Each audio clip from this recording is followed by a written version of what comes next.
Bonjour ou bonsoir à toutes et à tous, où que vous vous trouviez. Bienvenue dans cette nouvelle capsule de Proust que nous avons la chance de proposer aujourd'hui. Nous irons à la rencontre de la personnalité de l'un de nos auteurs coach. Aujourd'hui, nous accueillons Alain Manoukian, auteur du livre Le leadership de soi pour Sapiens en quête de sens. Bonjour Alain. Bonjour Yotis et bonjour à tous les synergiens et synergiennes. Alors Alain, comment vas-tu? Comment te sens-tu? Écoute Yotis, je me sens vraiment très bien. C'est une période de ma vie là en ce moment où je suis en renaissance puisque je suis censé être à la retraite. J'aime pas ce mot, retraite.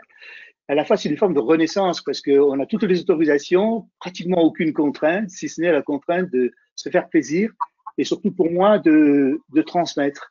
Parce que la transmission, finalement, c'est une valeur, non pas que j'ai découvert récemment, mais comme je me suis fait un petit peu sur le tard, c'est une valeur effectivement qui est pour moi essentielle et qui justifie mon engagement au travers de mon action auprès des étudiants par réussir son oral que j'ai lancé dernièrement. Voilà, donc je me sens vraiment très bien parce que je me sens utile et avec une vingtaine de coachs aujourd'hui, on se sent vraiment très utile pour servir la cause estudiantine.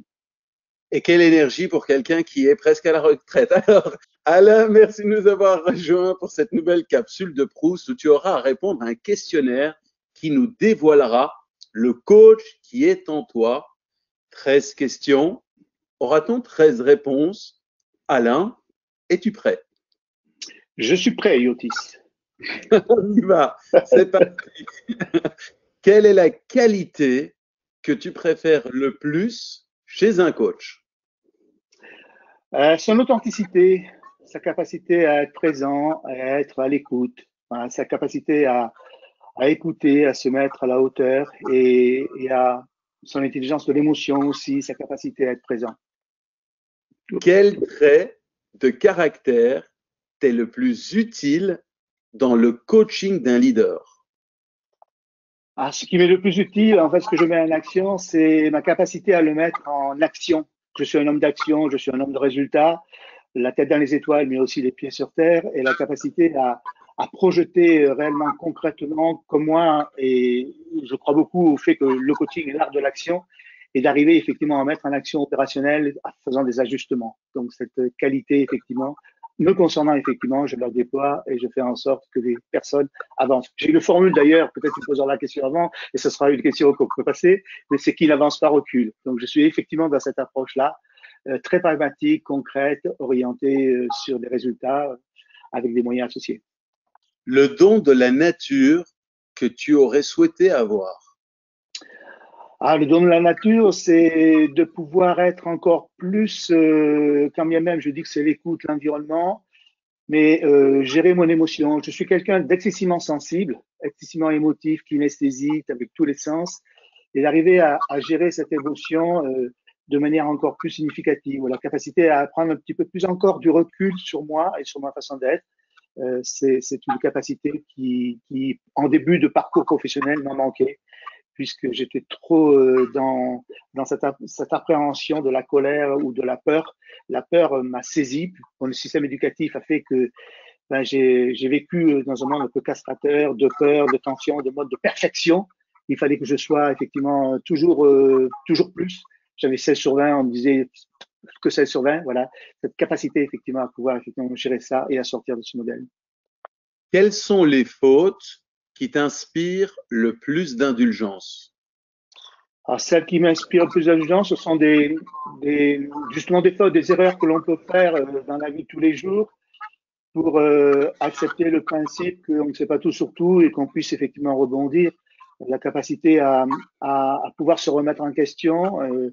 Donc, plus d'indulgence, c'est le fait que les personnes qui se trompent et qui font des erreurs, voire des fautes graves, sans savoir ce qu'elles font, et comment les accompagner pour sortir de là où elles sont, parce que souvent elles sont dans un enfermement, dans une peur, dans une culpabilité.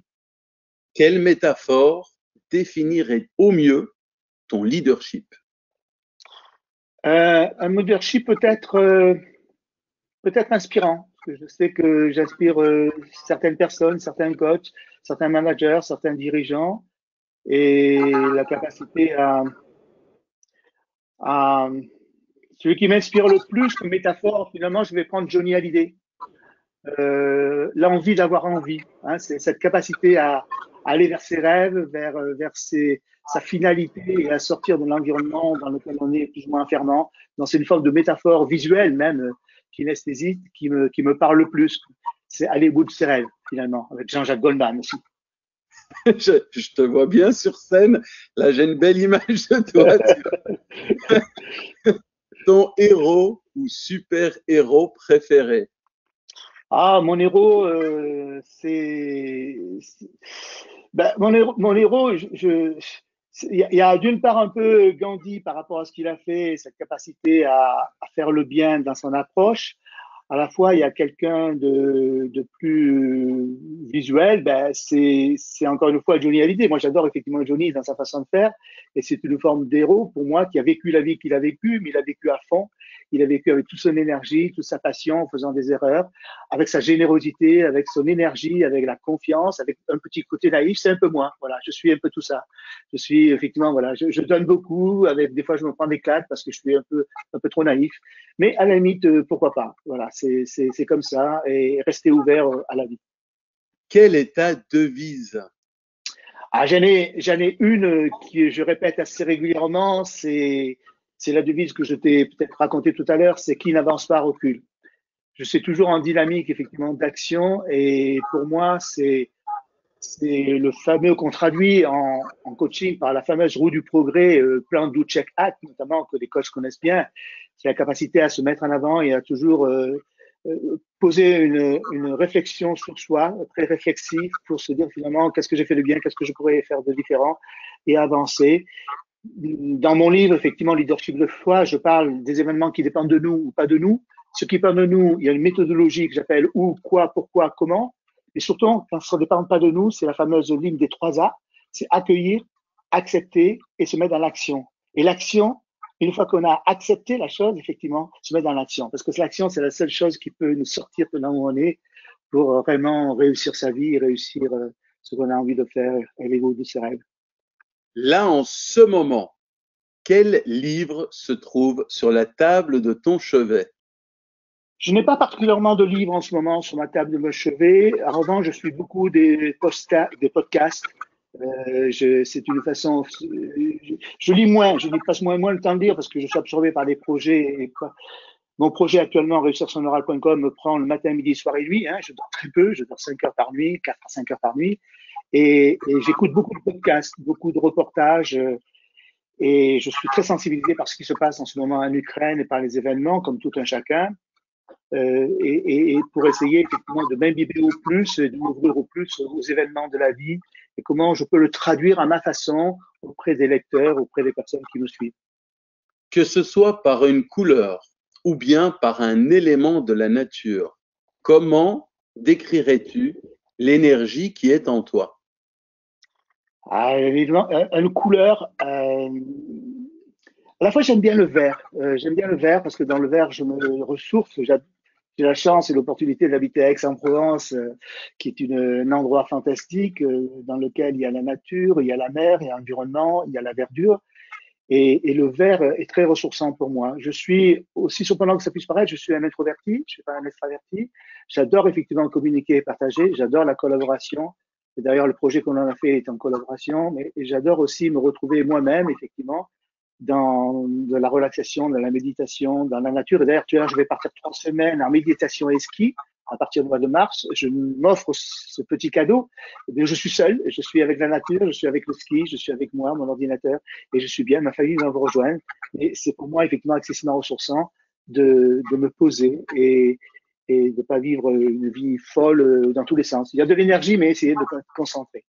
Si tu avais une baguette magique et que tu avais la possibilité de changer un élément de ton parcours, que changerais-tu?